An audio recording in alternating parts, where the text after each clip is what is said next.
In the interest of unlocking the somewhat opaque doors of venture capital, behind which are the inner workings, incentives, and decision-making processes of VCs, let me start by more properly introducing myself. The first thing to know about me is that if I weren't a venture capitalist, I would sing country music in Nashville. But lucky for everyone who is a real country music fan, and for my ability to support my family financially, I somehow found my way into the VC business.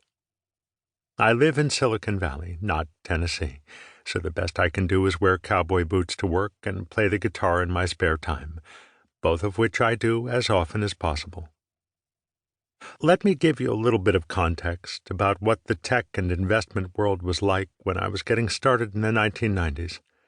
Some of the big tech names back then were ePiphany, NetIQ, VA Linux, Commerce One, Razorfish, and Ask.com.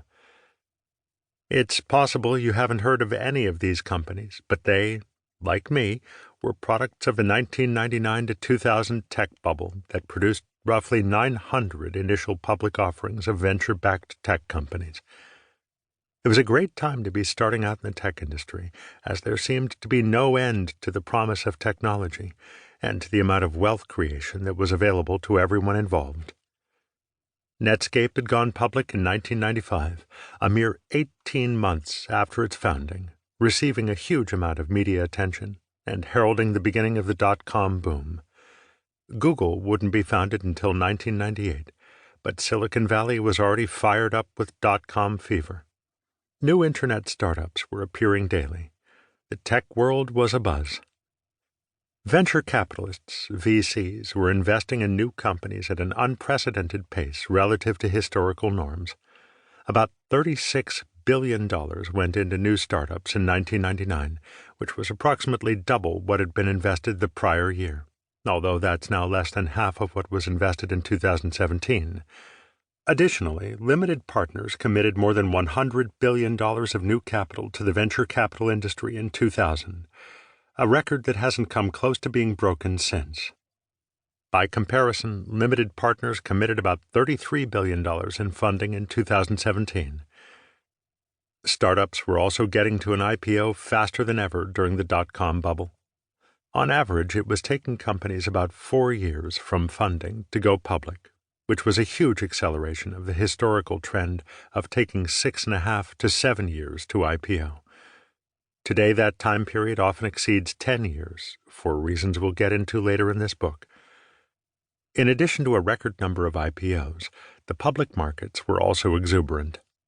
On March 10, 2000, the NASDAQ index, the barometer for technology stocks, peaked just above 5,000.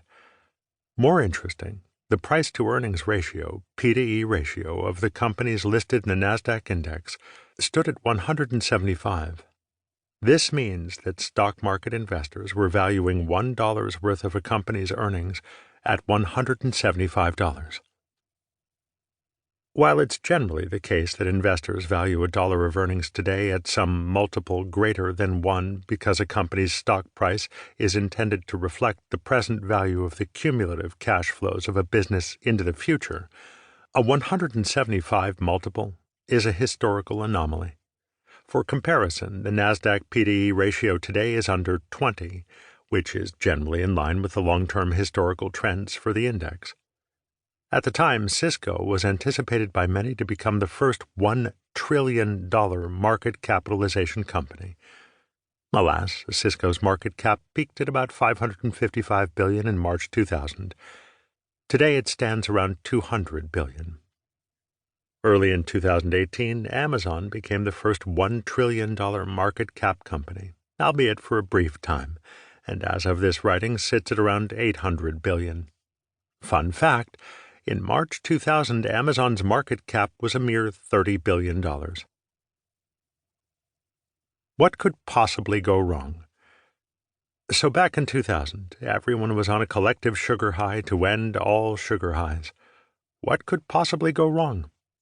As it turns out, a lot.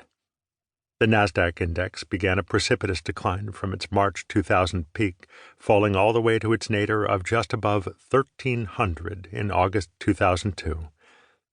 While there is much Monday morning quarterbacking about the impetus for the decline, many market analysts point to the Federal Reserve's aggressive interest rate tightening in early 2000, which created a big debate as to the sustainability of heavy borrowing that many technology infrastructure companies had undertaken.